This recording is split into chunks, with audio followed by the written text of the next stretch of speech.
is off in style. He had the strike on 99.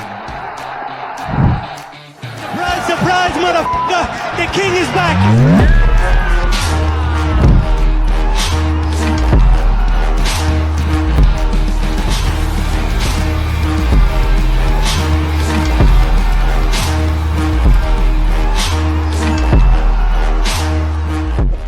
Hello everyone and welcome to the Cricket Castaway. I'm Nishant. I'm joined by Divyansh, your two favorite cricket podcast hosts.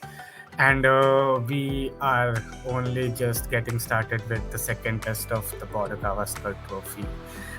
And we'll get to the meat of everything. But first of all, how are you, Divyansh? How's everything going?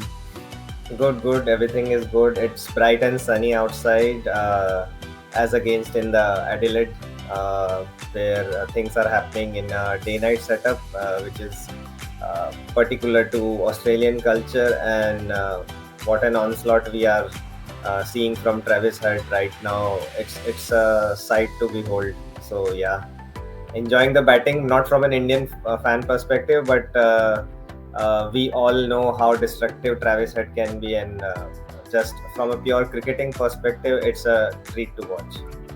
Yeah, just giving you guys a context. So while we are recording this, the day one of the test match has happened. It was yesterday at the time of recording. We are in day two, and yeah, Travis Head is slotting it to all parts of the ground. Uh, Divyansh, first of all, let's just take a step back, because in the previous episode we were covering the IPL. We didn't really get into the depth of the first test match, and we won't as well today. But looking back at it now, a week and a half has passed. Uh, I mean, for me, it was one of the most convincing victories in Australia by an Indian side ever. How do you reflect on it? Yeah, it was definitely a historic win on a pitch like Perth, where traditionally you can say the Indian subcontinent batsmen have not done very well, apart from few instances. So yeah, it's a huge win from a Asian country coming to tour Australia, and on their first test itself, they are facing the test of Perth, and they come out with flying colors. It's a great achievement in itself, and even Ricky Ponting has recognized that, and they said that it's one of the best wins that India has registered. As it was the first test, the pressure was on. They were coming back from a whitewash on their own home soil, and also uh, it's the beginning of the test match. All the players have nerves, starting a big test series, the marquee test series of the year, and you are the defending champions. So all pressure and all eyes are on you, and then you come back from a collapse of 150 in the first inning. So that's a looking at all these parameters, that's a huge success for Indian cricket team, and it shows the talent powerhouse that India has become. Yeah. I mean, uh, we while we recorded the preview episode for the first test, we had already watched day one. We were on day two, and while we were talking, I remember Yashasvi and KL had started batting, and they were going on nicely. Uh, After that, what transpired, I mean, that game, these both turned the game on its head. But yeah, specifically, I mean, we have to talk about Yashasvi. I mean, he got out on a duck in the first innings, but the way this boy came back, and he just keeps on scoring big tons after big tons after big tons, and now he's done it in the first test in Australia. I mean, his stock couldn't be any higher right now. Definitely, everybody recognizes the potential. Even Matthew Haddon was all praises for this young man, that he has a lots to go in his career. Even I was watching the podcast of uh, on YouTube where Maxwell was speaking about Yashasvi, and he also said some great things about him. Like he's going to get almost 40 tons in his Test cricket. The way he takes his game, and age is on his side. He's just 22, 23 years old, and uh, the world is the oyster for him right now. And the way he's performing, the form he is in, the confidence that he carries, I think there are great things lined up for this guy. Yeah, I mean, he has the maturity to leave the ball outside the off stump most of the times, which is very hard to come by in the modern generation batsman.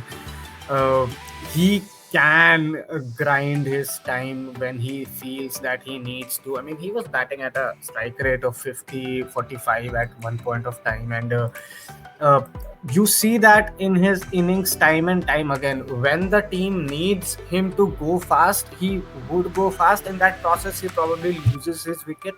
But whenever like there is no time constraint in a game and he has to dig in, he always does, and he always ends up scoring the big knocks in against England. Those back-to-back double centuries, all didn't really come at a really brisk pace. They were like he was batting at a strike rate of around 55-60 there as well in both the double hundreds. Though he's hitting a lot of sixes, but because of the time that he's spending on the pitch, it's doing him a lot of good, and he is going to be probably the biggest weapon after Bumrah for us in this series. Yeah, definitely. The thing about Yashasvi is he has gears which he can switch very easily. He has the ability to grind it out when the things are going tough, and when he sees an opportunity, he is not afraid to freeze his arm and uh, play those glorious offside shots. So yeah, he has got it all. He has a good package of strokes, and he can switch his game as per the condition. That's the best thing about him, because a majority of youngsters we see when they are going good, when the conditions are easy for batting, all of them look very capable and comfortable. But when it comes to grinding out, when the ball is doing unpredictable things and you have to stay there, only few can only few showcase that ability to survive out there. Yeah, I mean, and that's what Test cricket is, right? That's why we love that game. It's more a game of character than a game of skill. I mean, it doesn't take skill to get hit on your body and lower your bat down. It takes character to do that. Pujara was a master at it. Dravid was a master at it. But in the current lot, we don't see that as much. I mean, people aren't ready to sacrifice their bodies as well just to hang in there. But Yashasvi does seem to have that trait, though he doesn't get hit because he's always in control. But yeah, if it comes to that, I'm pretty sure that he'll be willing to do that simply because of the hunger that he has to stay on the wicket. And long may it continue, because we do really need this man to come good in this series. Another man who needs to come good and whose turn that we've been waiting for a long time is Virat. Felt good to see him get that century. I mean, it puts a monkey off his back. I mean, what do you think? How did he compile those 100 runs? Yeah, he went about it as business as usual, but initially it was tough for him. He took his own sweet time to come into the groove, and then he started playing those classic cover drives of his.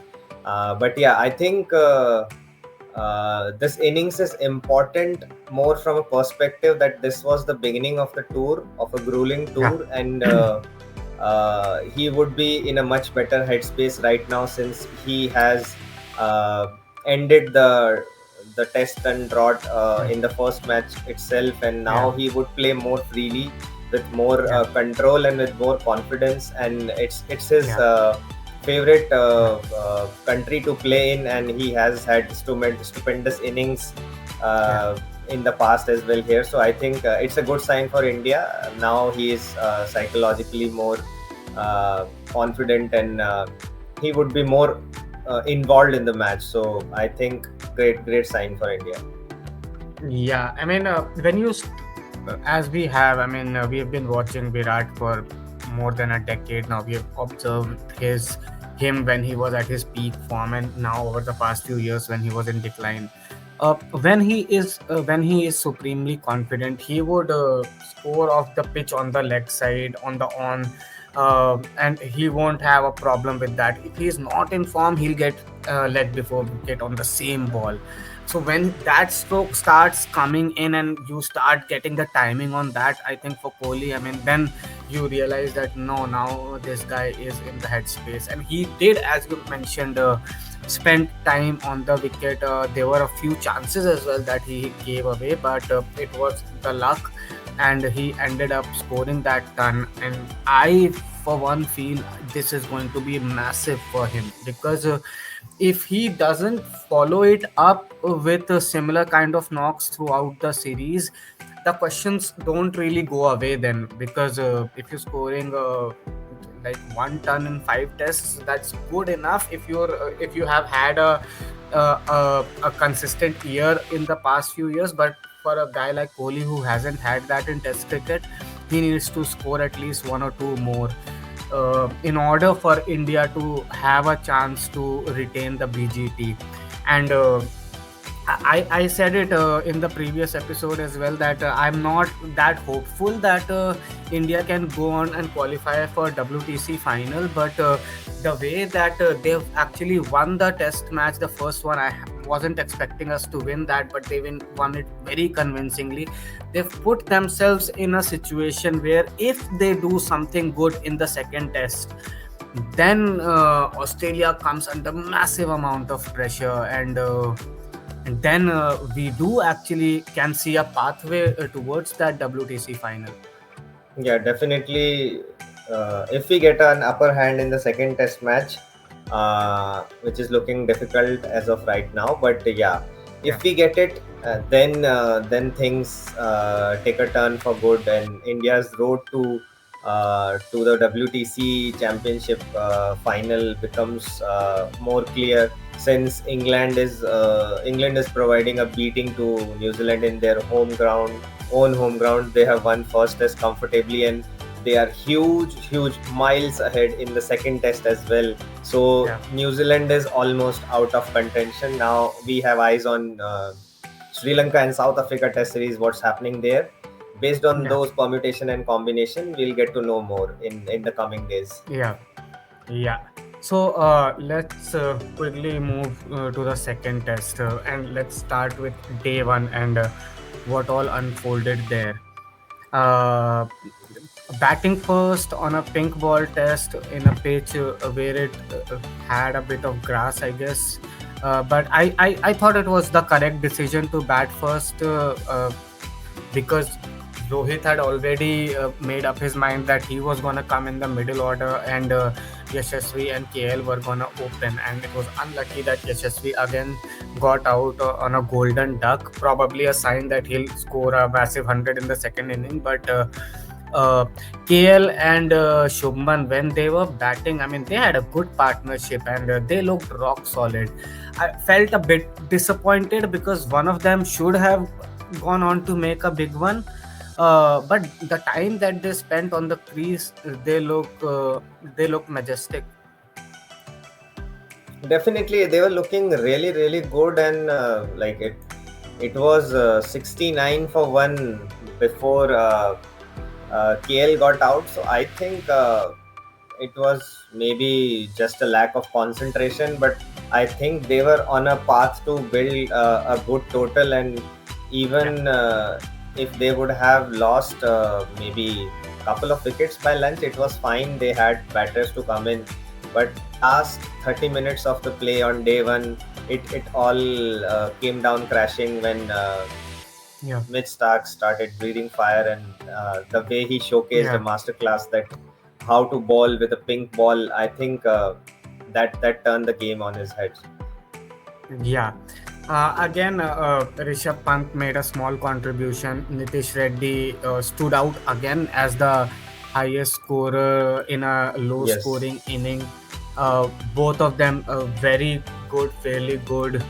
I mean, the elephant in the room again turns out to be Rohit. I mean, the man can switch his positions, do everything. I mean, just can't seem to score at this moment in time. Yeah, it was not, maybe I don't think he did it for the good of the team, but I don't think he likes to go back to this position since he started his career at this position, but he was not getting much success there, and once Tony Yeah. gave him a chance to come in the opening slot, then that's where when the fortune turned for Rohit. So I don't think he likes it one bit that he Yeah. has to go down again.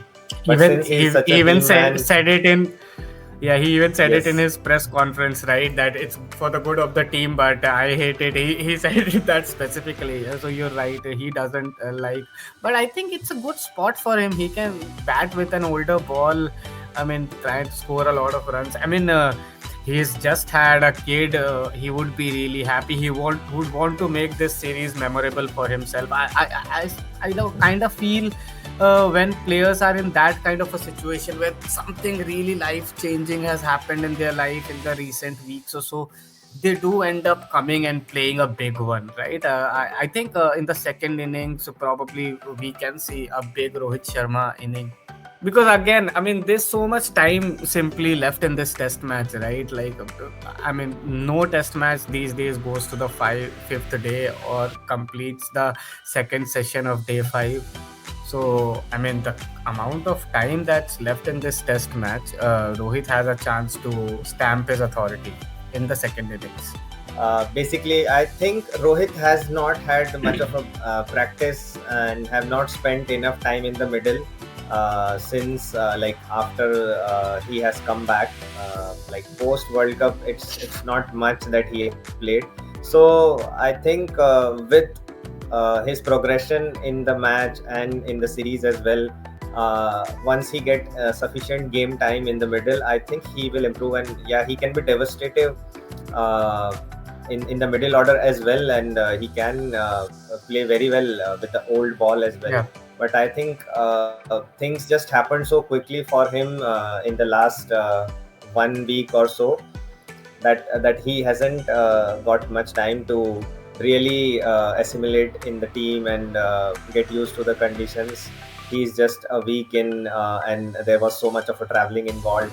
He just, even in the Prime Minister's 11 game, it got curtailed to only one innings from each side, and Rohit just played 4 or 5 balls there, and he got out early. So it's clearly, it seems like a lack of time in the middle. Once he gets that, I Yeah. think he would come good. Yeah. So India got to a total of 180. I think we were 70 or 80 at least short of where we should have been. A score of around 250, 260 would have given us a fighting chance. Uh, but as things stand, that's not there. So it makes our life a bit more difficult in this test match. The way Travis Head is batting, and Marnus seems to have settled down. Uh, so yeah, that's good for Australia point of view. Uh, how much do you think are these guys gonna bat? I mean, can they bat the whole day? Can they bat tomorrow as well? Because if that's the case, we're looking probably at a lead of around 150 or 160. Yeah, I think as of now, as it stands, by like it's the tea has been taken on day 2, and Australia are already leading by 11 runs. They are 191 at the score of like 191 at 4 wickets, and Travis Head is looking really good. Mitch Marsh has just came in. He has only played 10 balls or so, but Travis Head has already scored a brisk 50 at a strike rate of almost 80. This is his home ground. This is his favorite hunting ground. So Hmm. he will be looking on for a big 100 from here on. And I think, yeah, at least we are looking at a lead of 150 runs from here on. Like Australia will at least be targeting a score of 300 from here on, because they are already almost close to 200 and 6 wickets are left. So there is Alex Carey to come. There is then Pat Cummins and Mitch Stark can also throw their hand around, and they can stitch a very good partnership. So it's looking tough out there. Post T session, maybe we get some help once, as we see in a pink test in Adelaide, when the sun is going down, when the lights are fading out, and the stadium, the flashlights are coming on. During that transition time, sometime it becomes difficult for batsmen to Yeah. adjust. That is the window that India should look at to maybe turn their fortunes around and take a couple of wickets there. Otherwise, it will get really, really tough for India from here on. So they should really come back stronger after the tea session. And I think Bumrah will start again after tea, because it has been, he has taken a certain Yeah. amount of break here, and I think he will be roaring to go. So Yeah. let's hope we see a miraculous spell from him Yeah. post tea. Also, the pink ball doesn't really become soft that easy. It stays a bit harder. So there is always something for the bowlers in there. But yeah, let's take the conversation forward. Let's say Australia do what Australia expect to do, and they bat through the day. Probably a few more overs tomorrow as well, and they have a lead about around 150 or 160. uh, do you think that gives us a fighting chance? Because I think personally, if you have a lead around 250, the game is gone. India has Mhm. no chance of coming back then. But I think Definitely. if we can still restrict them to a lead of around 120 to 150, uh, with the kind of form Yashasvi is in, KL is in, Shubman has showed that he is in good nick, and Shubman is again a second inning guy who always does well in the second innings. Virat is in form. Rishabh always has a maverick inning in him. You have Rohit down the order. I think a lead around 150, we can still make a game out of it if we bat well. Yeah, we definitely, like, we will have to bat out of our skin, and we have to spend a long amount of time. Like if India Yeah. bats entire day 3, then Yeah. there is something that can be possible. They have to apply themselves, basically, because Yeah. this is a different kind of a ball. It Yeah. bounces much more than the usual red ball, and the swing, the movement from the pitch is also slightly higher. So Yeah. they have to just adjust to themselves and apply themselves on the wicket, and just grind it out there. Again, the Yashasvi or KL have to play the similar kind of innings that they played in the Perth test. That is what is required here. Yeah. Yeah, in order for me, in order for India to win this test match from now on, first of all, as you rightly said, we'll have to bat our skin out. We'll have to take out a lot of time from this game, rather than the runs. It has to be the time. But if India find them, because Australia is gonna bat fourth, if Yes. India can put themselves in a situation when on day 5, probably Australia has lost a wicket or so, or they haven't, but on day 5, if Australia needs to chase 150, I think India gets that game then. Because on a day 5 pitch, scoring 150 runs, even if you have all your wickets in hand, it's going to be tough.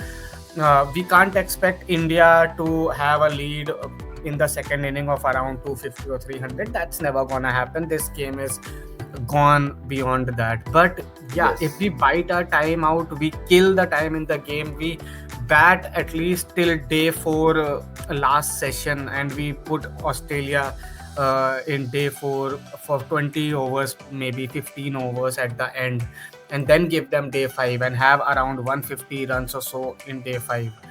I mean, we can make a big game out of it.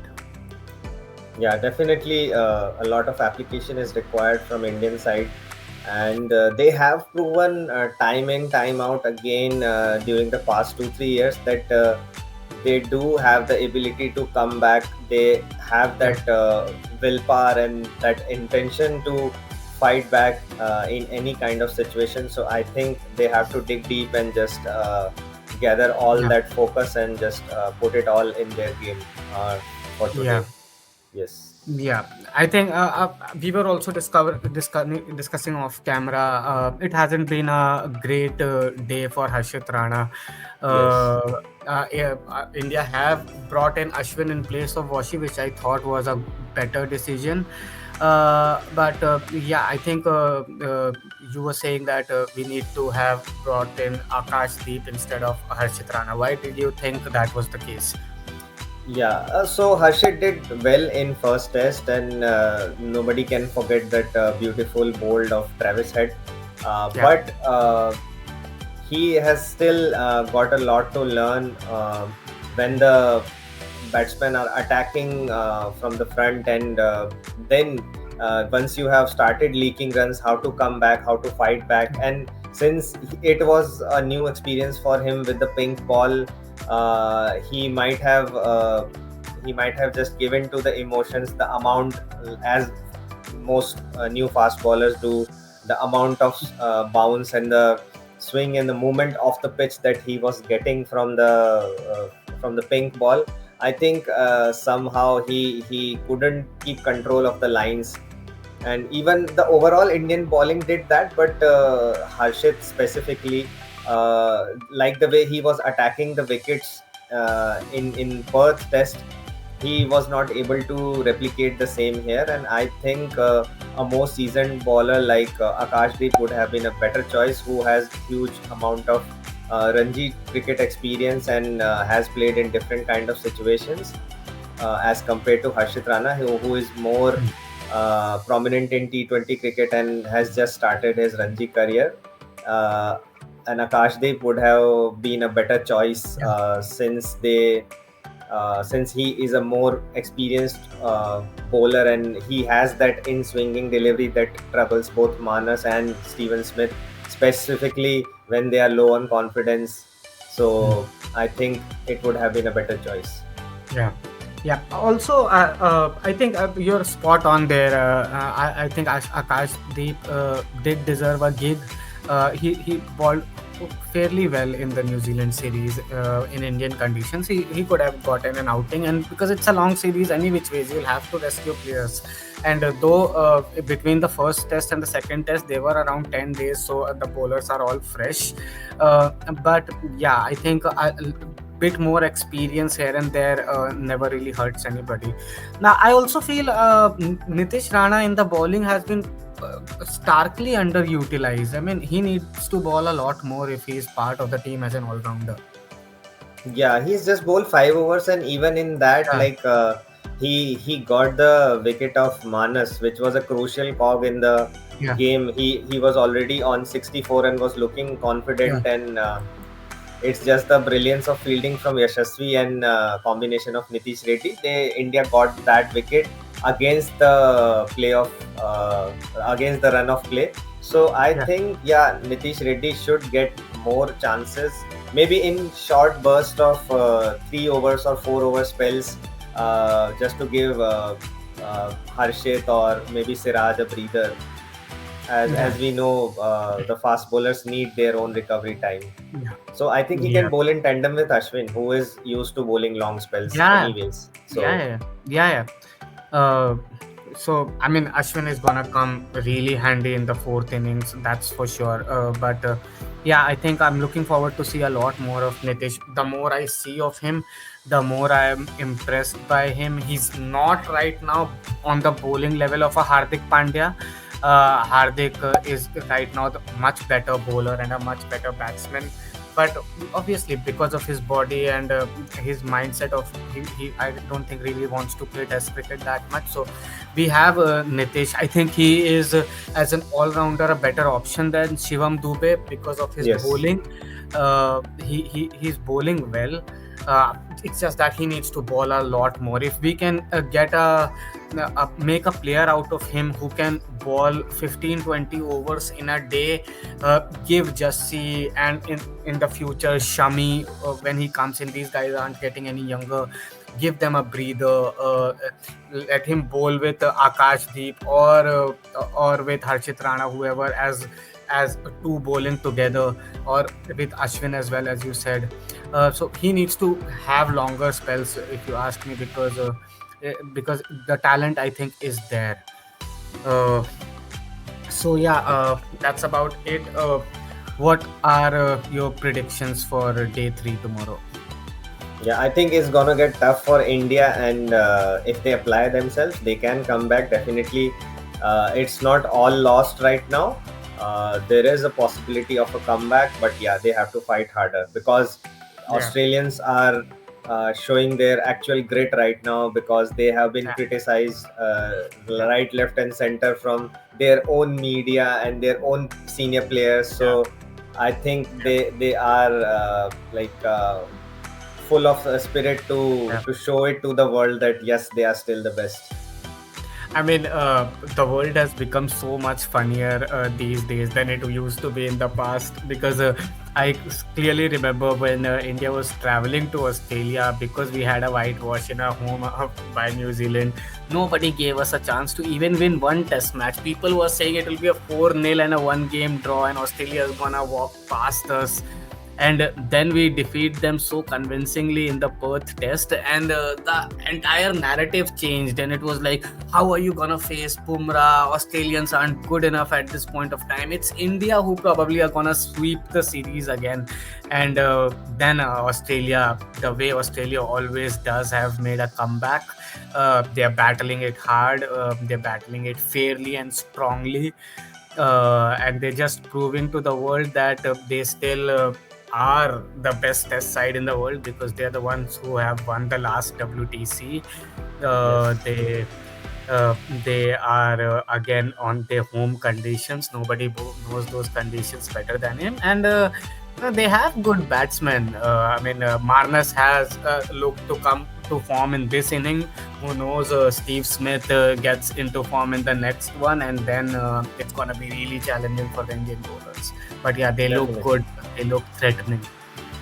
Yeah, looks like a solid contest shaping up in the next 3 days, and we'll be here to analyze every bit of it. And we'll bring up another episode by the end of the next week. Till then, we will have also results from the other test series that are happening in the world, in South Africa, in New Zealand, and we'll talk more on the permutations and combinations that are shaping up, who has gotten eliminated completely from the test WTC scenario. So all this will be coming up in the future. So keep Exciting days ahead. Yeah, exciting days are ahead. So keep watching us, and keep tuning in, and happy to present you all the analysis coming up in the future. Yeah. So as Divyansh rightly said, this is the Cricket Cast Away. Keep liking, sharing, subscribing. Keep putting down the comments in the comment box. We really want to know from you. How are you liking the conversations? If there's anything you would want more from us. This is our fan channel, and we do need the support of you guys.